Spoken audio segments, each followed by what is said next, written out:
A'udzu billahi minasyaitonir rajim. Bismillahirrahmanirrahim. Assalamualaikum warahmatullahi wabarakatuh. Jumpa lagi teman.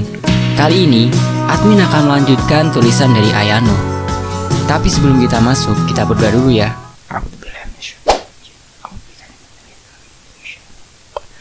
Bismillahirrahmanirrahim.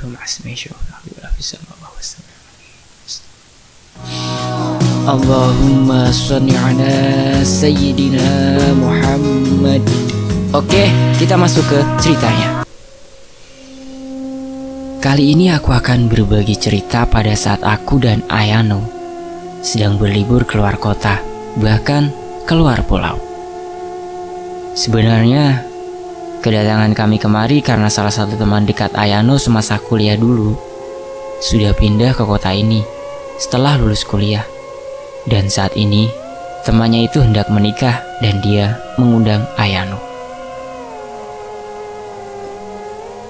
Secara otomatis aku juga mengikuti Ayano sebagai partnernya di pesta itu. Kami bermaksud berada di kota itu selama 3 hari. Hari pertama, malamnya kami akan menghadiri undangan pesta pernikahan teman Ayano. Sedangkan 2 hari sisanya kami akan berlibur. Tidak ada hal spesial di malam pertama selain kemunculan sosok wanita dengan baju Belanda di aula pesta pernikahan teman Ayano yang berbaur dengan para tamu undangan. Baru di hari kedua, sesuatu yang tidak dapat kami lupakan terjadi. Ayano mengajakku mengunjungi pantai yang merupakan tempat wisata di pulau itu. Wow, kataku ketika melihat pemandangan pantai yang sangat indah menghampar di depanku. Bagus El, bagus banget. Ya, katakan aku seperti anak kecil, tapi memang pantai itu sangat indah. Aku berjalan-jalan di pesisir pantai itu bersama Ayano sambil menikmati pemandangan pantai yang indah itu. Pada saat itulah sudut mataku menangkap suatu sosok yang sedang berdiri di kejauhan. Aku menengok dan mendapati seorang sosok gadis. Sepertinya berumur sekitar 10-12 tahun, memiliki rambut panjang berombak yang tertiup angin dan memakai gaun berwarna putih. Gadis itu tampak seakan sedang menatap pantai dari kejauhan. Kok, aku memanggil Ayano dengan menarik lengan bajunya dan memberikan isyarat padanya untuk melihat ke arah gadis kecil itu. Koko juga lihat. Oh, berarti dia bukan dalam tanda kutip. Gak tahu juga. Aku gak merasa merinding sih. Iya, Koko juga gak merasa apa-apa. Aku memperhatikan rambut panjang gadis itu berkibar-kibar diterpa angin. Dan aku tidak bisa mengalihkan mataku dari gadis itu seakan terpana melihatnya. Kamu kayaknya penasaran, mau coba samperin? Tanya Ayano. Aku mengangguk. Sepertinya begitu. Karena itu, aku dan Ayano beranjak dari pesisir pantai dan mulai menaiki tangga batu yang membawa kami ke taman yang cukup luas, terawat, dan tidak kalah indahnya dengan pantai. Sosok gadis bergaun putih itu masih berada di tempatnya semula. Aku dan Ayano mendekati gadis kecil itu. Hai, panggilku dari jauh. Gadis itu menengok kami. Astaga, wajahnya cantik sekali, walaupun terlihat dari jauh. Wajah gadis itu sangat cantik. Kemudian dia berlari ke semak yang berada di sampingnya. Apa kita ngagetin dia ya? Tanyaku. Kami mendekati semak-semak itu. Loh, dia hilang, seruku. Kakak bisa lihat aku? Aku dan Ayano benar-benar terkejut ketika mendapati gadis kecil itu sudah berada di belakang kami. Benar kataku, gadis ini sangat luar biasa cantik. Ternyata setelah dilihat dari dekat, gadis ini bukan keturunan Indonesia. Wajahnya terlihat seperti campuran orang bule dengan pipi sedikit tembem dan kulit yang berwarna putih pucat. Namun, yang paling luar biasa adalah pupil matanya yang berwarna hijau terang. Untuk sejenak, aku terpana melihat kedua mata berwarna hijau yang jernih dan polos itu. Tunggu, tadi dia bertanya apa? Kamu? Ayano bergumam dan berjongkok di depan gadis itu.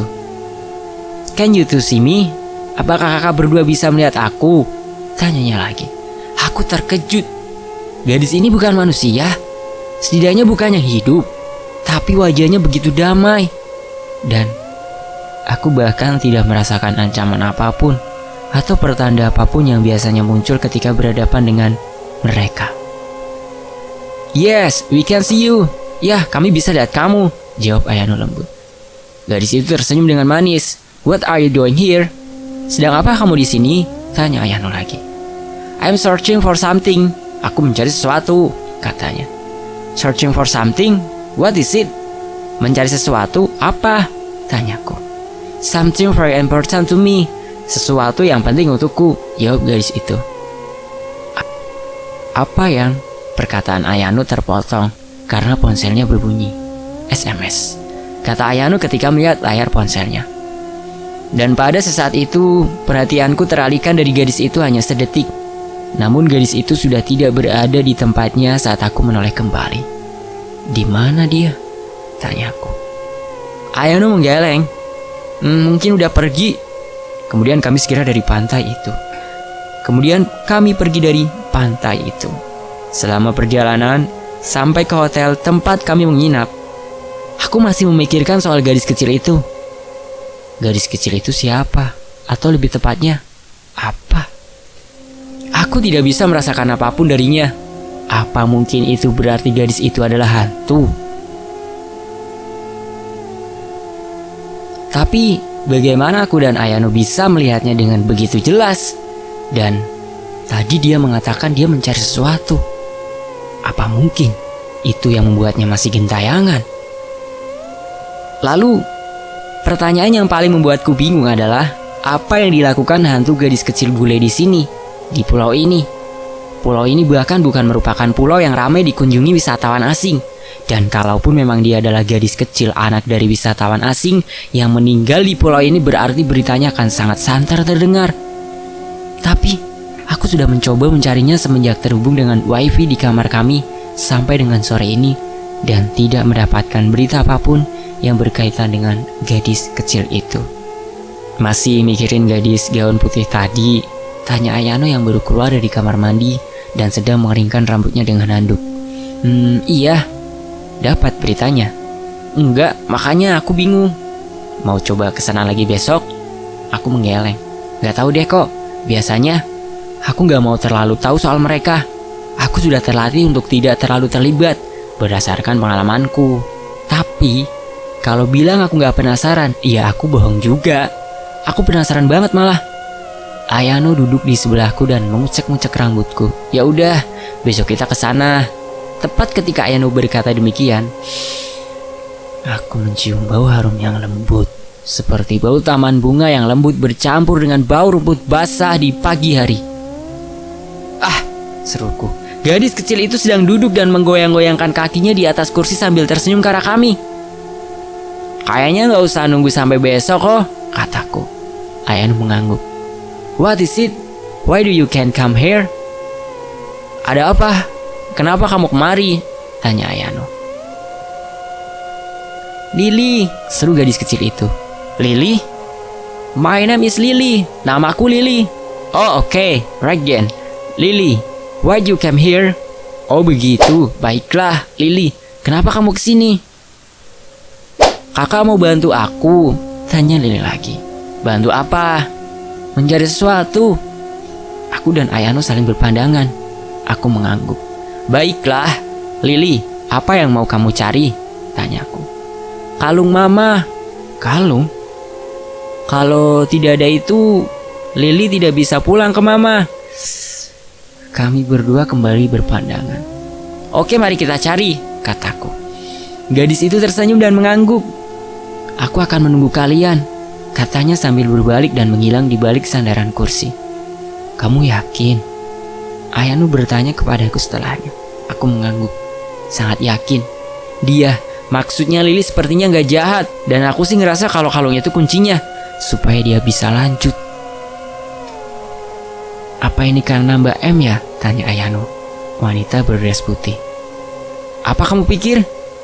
Lily kemungkinan sama nasibnya seperti Mbak M juga." Aku mengangguk menyetujui. "Bisa jadi juga begitu, sepertinya." Jawabku tidak yakin. Ya udah kalau gitu, ayo kita pergi, ajak Ayano. Kemana? Kemungkinan besar di taman tempat kita ketemu Lili pertama kali. Aku mengangguk paham dan beranjak dari tempat tidur, mengikuti Ayano ke mobil. Namun, perkiraan kami berdua salah. Lili tidak menunggu kami di taman itu. Ketika kami masuk ke mobil, kembali aku mencium aroma segar bunga dan rerumputan. Lili sudah berada di belakang kami. "Lili!" teriakku. Gadis kecil itu tersenyum. Di sana, tunjuknya. Aku dan Ayano mengikuti arah tunjukannya. Tidak nampak apapun di kejauhan. "Ada apa di sana, Lili?" tanyaku. "Di sana sepertinya aku kehilangan kalung itu," kata Lili. Tapi kataku tidak yakin melihat arah yang ditunjuk Lili. Perasaanku sedikit tidak enak. "Ayo kita coba lihat dulu saja," kata Ayano, meletakkan tangannya di atas tanganku. "Baiklah," kataku menyetujui. Dan kami mengendarai mobil sewaan kami menuju arah yang ditunjuk Lili. Sesekali Lili memberikan petunjuk arah baru ketika kami menemui persimpangan. Perlahan-lahan jalanan itu mulai meninggalkan kota. Rumah-rumah penduduk semakin jarang dan perasaanku makin tidak enak. Aku mulai berpikir yang tidak-tidak. Apakah mungkin ini jebakan? Apa Lili menjebak kami? Tidak mungkin. Aku masih tidak merasakan apapun sampai sekarang. Aku menengok ke Lili untuk memastikan dia masih duduk di kursi belakang. Yap, dia masih ada di sana. Namun yang membuatku bingung adalah ekspresi wajahnya yang tegang dan sedikit pucat. Apa yang terjadi? Pikirku. Di sini, tiba-tiba Lili membuka suara. Aku kembali menengok ke depan. Kami sudah tiba di, sepertinya ini seperti sebuah tanah lapang yang luas. Pada salah satu sisi, hanya terdapat beberapa rumput yang terlihat sudah meninggi dan tidak terurus. Sedangkan sisi satunya lagi, terdapat tanah lapang dengan beberapa monumen batu yang berjejer membentuk jalan setapak. Aku menengok ke arah Lili yang juga sedang melihatku. Kemudian dia beranjak dan menembus pintu. Lili berjalan ke arah tanah lapang dengan monumen batu itu. Sebelum berbalik menatapku dan Ayano, dia menunggu kami. "Ayo," kata Ayano. Ayano mengajakku turun. Namun sebelum keluar, dia memintaku mengenakan kalung yang selalu dipakai. "Just in case," katanya sambil tersenyum. Aku mengangguk dan mengenakan kalung itu. Ketika aku membuka pintu mobil, udara dingin yang tidak wajar menghampiriku. Bulu kuduku meremang dan jantungku berdebar. Firasatku berubah jadi firasat buruk, menjadi firasat sangat buruk. Untuk catatan ya, untuk mempermudah dan mempersingkat waktu penulisan ulang, semua percakapan dengan Lili langsung diterjemahkan ke bahasa Indonesia. Oke, kita lanjut. Firasat burukku semakin bertambah sering. Langkahku mengikuti Lili berjalan di taman pilar batu itu. Kami terus berjalan sampai tiba di suatu tempat yang seperti tebing. Di sana, Lili menuju ke suatu tempat di pinggir tebing itu. Apa? Maksudnya kami disuruh ke tebing? Kurang lebih itulah arti tatapanku ke Ayano, yang untungnya mengerti isyarat dariku. "Kita lihat saja dan jangan terlalu dekat dengan tebing," bisik Ayano. "Turun di sini." Lili berdiri di pinggir tebing dan menuju ke bawah.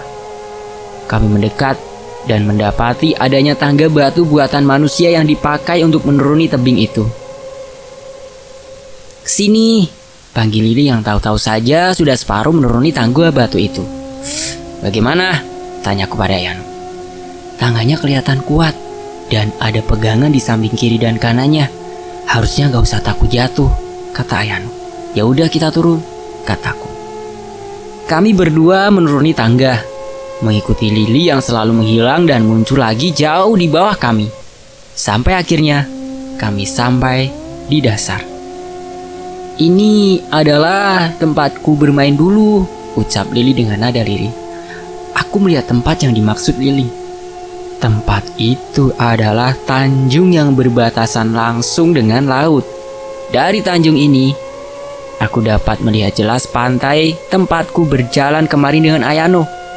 Pantai tempat kami bertemu dengan Lili pertama kalinya. Tempat itu indah.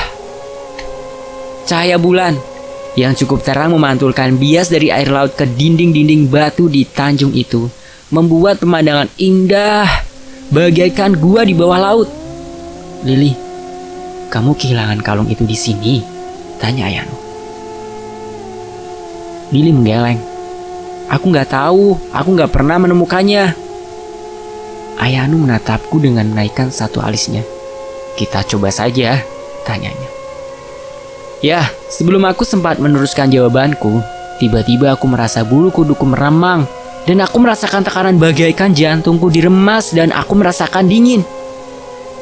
"Ayano," bisikku lirih dengan bibir gemetar yang tidak bisa aku tahan. "El, kamu kenapa?" "Aku takut." Sepertinya Ayano menyadari tubuhku yang gemetaran. Dia menarikku mendekat. "Ada apa? Kamu terasa apa?" "Gak tahu. Tiba-tiba aku ngerasa takut banget," kataku. "Aneh, kenapa Koko malah gak terasa apa-apa?" ucap Ayano dengan nada gusar. Kegusaran Ayano bukan tanpa sebab, karena biasanya dia radar yang berkali-kali lipat lebih peka daripadaku. Dia datang. Terlambat, dia datang. Tiba-tiba saja Lili sudah berada di balik tubuh Ayano, bersembunyi, dan aku menyadari satu hal. Lili juga gemetaran hebat, sama sepertiku. Tak, tak, tak, tak, tak, tak. Kami semua hening ketika mendengar suara itu. Suara ketukan bernada itu bergema di lorong gua kecil itu. Aku mengenal suara itu. "High Heels," gumamku. "Hah? Itu suara High Heels kok." Oh, kami berdua saling berpandangan. Aku tahu apa yang ada di kepala Ayano sekarang. Pasti sama sepertiku, bagaimana mungkin ada suara orang memakai high heels di Tanjung kecil seperti ini. Tidak butuh waktu lama bagi kami untuk mendapat jawabannya. Dari lorong yang diterangi pantulan laut itu, berjalan dengan anggunnya seorang wanita dengan gaun duka cita berwarna hitam dengan cadar yang menutupi wajahnya. Gaun dan cadar wanita itu berkibar ditiup angin, sehingga menimbulkan gerakan seakan-akan gaun dan cadar wanita itu mengembang, bagaikan sayap hitam yang berkembang di belakang sosok wanita itu. Tak, tak, tak, tak, tak. Wanita itu berjalan dengan anggun mendekati kami dan berhenti beberapa meter di depan kami. Aku tidak bisa melihat wajah wanita itu di balik cadarnya, tapi aku bisa merasakan wanita itu adalah berita buruk. Aku merasakan kakiku tidak dapat bergerak dan jantungku bagaikan diremas-remas oleh rasa takut. Beberapa butir keringat dingin menetes di pipiku. "Lili," suara wanita itu terasa sedingin es.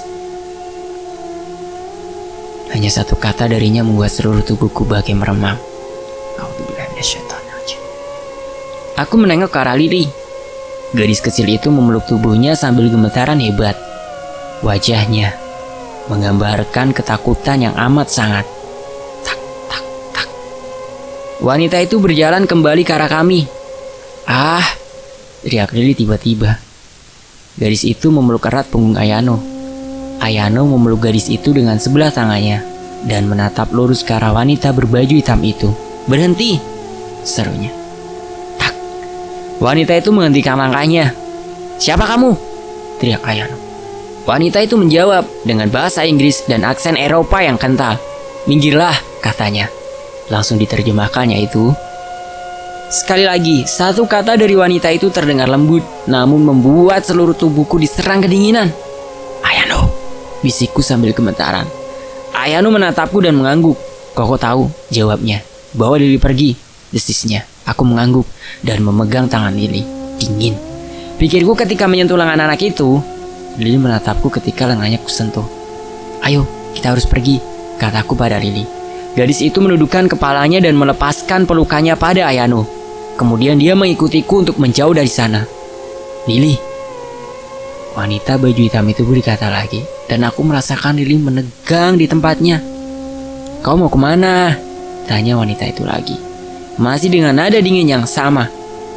"Kau tidak akan bisa lari dariku. Pada akhirnya kau harus kembali padaku agar aku bisa membunuhmu lagi." Dan setelah wanita itu mengatakan hal itu, Lili menangis. Aku merasakan badannya gemetar hebat ketika dia menangis. Tangannya yang dingin mencengkeram bajuku erat. Aku hanya bisa memeluk gadis yang gemetaran itu. Ayano, panggilku. Dia menoleh dan melihatku sedang memeluk Lili. Kau siapa? Tanya Ayano ke wanita itu. Aku adalah keluarganya, jawabnya. Apa? Aku adalah keluarganya. Aku adalah bibi dari anak terkutuk itu. Dan akulah yang berhak membunuhnya lagi. Membunuhnya untuk selama-lamanya, teriaknya histeris. Tidak. Ayano memotong tawa histeris wanita itu. Aku tidak akan membiarkan itu. Apa? Tanya wanita itu dengan nada mengancam. Aku tidak akan membiarkanmu menyakiti anak itu lagi, ucap Ayano dengan nada pelan dan mengancam. Aku tidak bisa melihat ekspresi wanita itu karena tertutup cadar hitamnya. Namun aku bisa merasakan kalau dia sedang tertawa. Kau bisa apa? Tanya wanita itu sambil berteriak.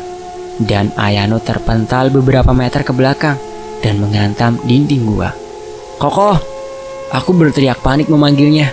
Namun, ketika aku hendak berlari ke arahnya, aku merasakan Lili yang berada di pelukanku tidak bergelming sama sekali. Seakan gadis itu terbuat dari patung batu yang sangat berat. Koko! Panggilku sekali lagi. Aku panik dan kebingungan. Aku tidak bisa memilih apakah aku harus meninggalkan Lili yang berdiri kaku di pelukanku atau harus lari ke tempat Ayano dan melihat keadaannya. Elisa, Koko gak apa-apa, teriak Ayano. Aku melihatnya sedang berdiri dengan susah payah. Lumayan sakit juga rupanya, katanya yang membuatku kesal karena bisa-bisanya dia menyempatkan dirinya untuk berkelakar. Masih ingin melawanku, manusia? Wanita berbaju hitam itu berkata pada Ayano. Ya tentu saja, jawab Ayano. Baiklah, biar aku membunuhmu duluan, kata wanita itu. Sebelum itu, ceritakan kau ini apa? Kata Ayano sambil teriak-seok maju ke arah wanita itu. Wanita itu tertawa dengan lengkingan mengerikan. Baiklah, aku adalah wanita yang terhormat, wanita yang terpelajar.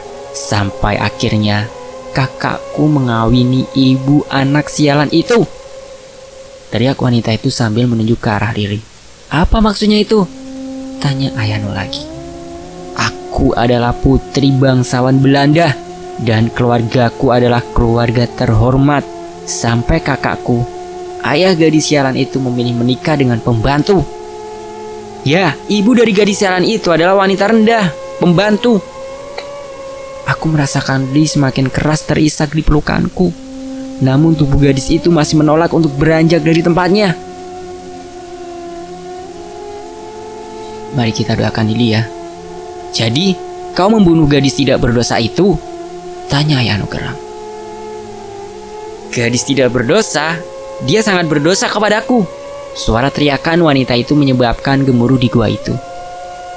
Karena ibunya rendahan itu, keluarga kami dicabut dari kebangsawanannya dan aku harus hidup sebagai rakyat biasa, teriak wanita itu sambil menuding ke arah Lili. Dan kau membunuhnya? Wanita itu mengeluarkan dengusan dan berkata dengan nada menghina. Tentu saja, untuk membuat wanita sialan yang menipu kakakku itu menderita, aku mengambil hal yang paling berharga baginya, anaknya, gadis sialan itu. Sambil tertawa, dan suara tawa wanita itu terdengar seperti seorang maniak, seorang psycho. Kalian tahu kan? Aku tahu gadis itu selalu bermain dengan teman-teman kampungnya di tempat ini. Karena itu, aku menghampirinya dan berpura-pura baik padanya. Aku membujuknya untuk ikut denganku berkayu dengan menggunakan skoci kecil. Dan di tengah laut, aku mencikiknya sampai mati. Aku masih bisa merasakan kegembiraan ketika nafas gadis itu habis di kedua tangan ini dan aku membuangnya ke laut. Sialnya bagiku, mayat gadis sialan itu tersangkut pada kayu skoci itu dan membawanya tenggelam bersamanya. Kau bisa bayangkan, 2 hari aku hampir gila kehausan dan kelaparan di tengah terik matahari tengah laut. Sampai akhirnya kegelapan menjemputku. Tapi dendamku masih membara. Aku tidak terima harus mati karena gadis sialan itu.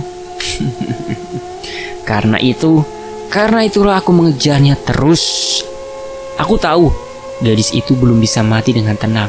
Karena sebelum dia mati, aku mengambil barang miliknya, kalung sialan ini.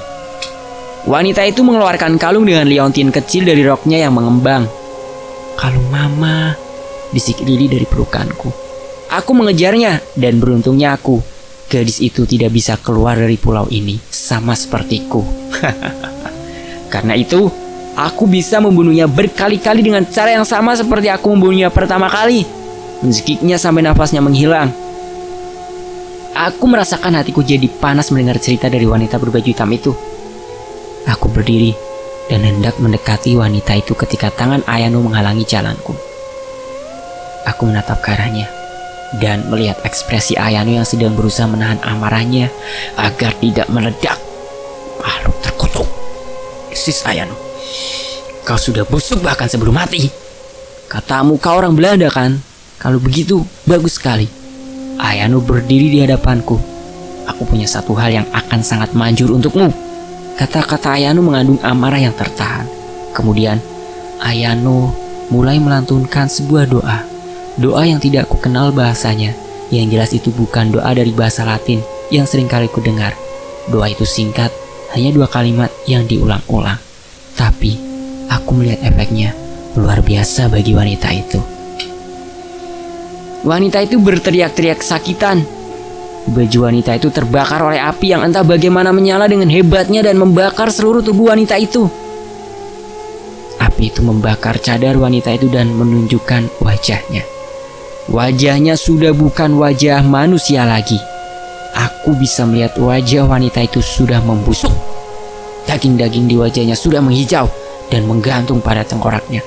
Selain itu, anehnya aku melihat sesuatu seperti tanduk mencuat keluar dari kedua pipi wanita itu. "Kau sialan!" Wanita itu terjatuh ke depan dan dengan kedua tangannya dia mencakar-cakar tanah di depannya sambil menyeret tubuhnya untuk maju mendekati kami. Aku tidak akan pergi sendiri. Gadis sialan itu akan ikut ke neraka juga. Apabila selama ini Ayano tidak pernah sama sekali melakukan serangan balasan secara fisik ke mereka, maka kali ini apa yang dilakukan oleh Ayano benar-benar di luar dugaanku. Entah sejak kapan Ayano sudah berada di dekat wanita yang sedang terbakar itu dan berdiri di depannya. Kemudian dengan semua keterkejutanku, dia menendang wanita itu. Ya, aku tidak salah lihat.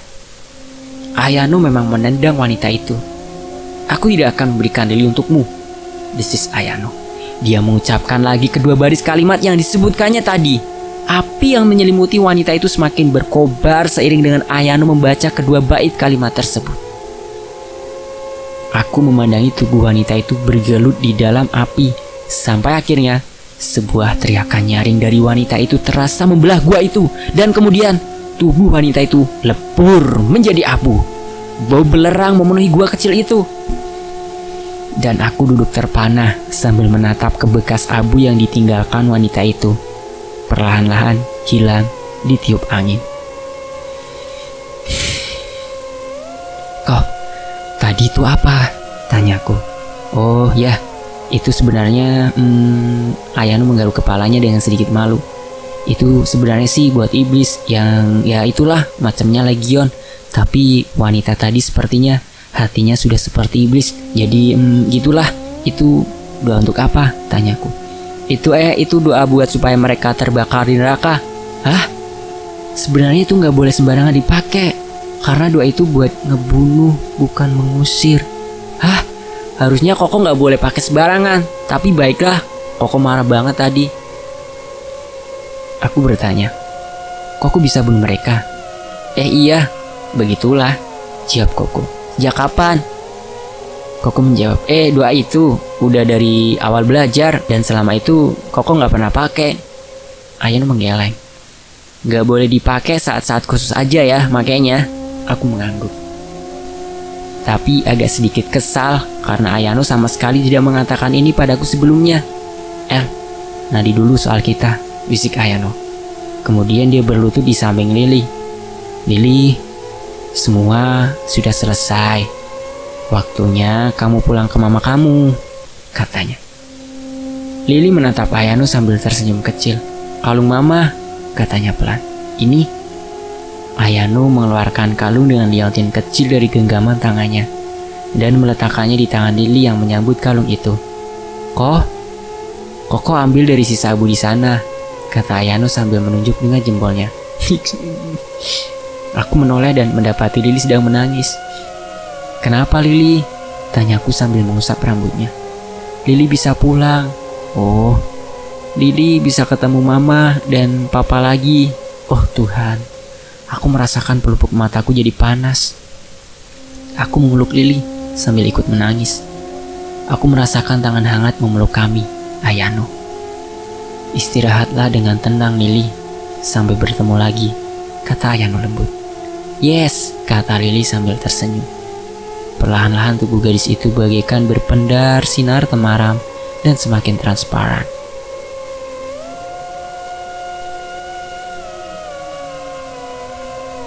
"Brother, sister, my name is... Shh, please don't forget about me," kata Lili sambil tersenyum. "Goodbye, Lili," kata Ayano. "Goodbye, Lili," aku membeo. Gadis itu tersenyum manis dan menghilang. Al-Fatihah. Ar-Rahmanir-Rahim. Maliki yaumiddin. Iyyaka na'budu wa iyyaka nasta'in. Ihdinas siratal mustaqim. Siratal ladzina an'amta 'alaihim ghairil maghdubi 'alaihim waladdallin. Rabbi ighfirli wa li walidayya. Allahumma sholli ala Sayyidina Muhammad. Selesai. In memories of V. Lili. Dan admin undur diri ya. Insya Allah nanti kita lanjut lagi kisah dari Ayano dan Elisa. Wassalamualaikum warahmatullahi wabarakatuh. Sampai jumpa di kisah lainnya.